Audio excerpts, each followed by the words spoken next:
global level sports event where athletes from across the world have come to participate, where snakes were found inside the athletes' room, there were stray dogs walking on the athletes' bed, and a footbridge collapsed right outside the main stadium, injuring 23 people. And such filthy, unhygienic, and unfinished living quarters for the athletes that they could not even stay there, and they had to choose to stay in a hotel in order to participate in the event. You must be thinking, what is she even saying? How is this a global level event?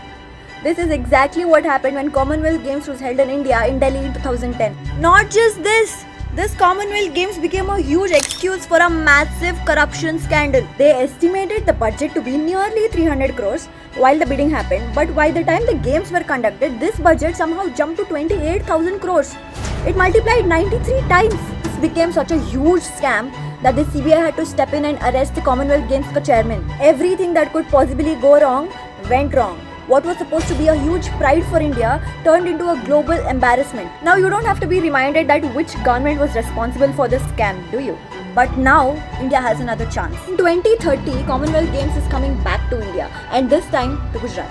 And Gujarat is promising loudly. New stadiums, modern facilities, and zero last-minute chaos. And absolutely no repeat telecast of the 2010's trauma. This is India's redemption arc in front of the world. Chance to prove this is the new India, the new Bharat. So let's hope that this 2030 Commonwealth Games will be of world-class standards and prove to the world that India is in fact capable of holding such events. And this shall be something India can be finally proud of.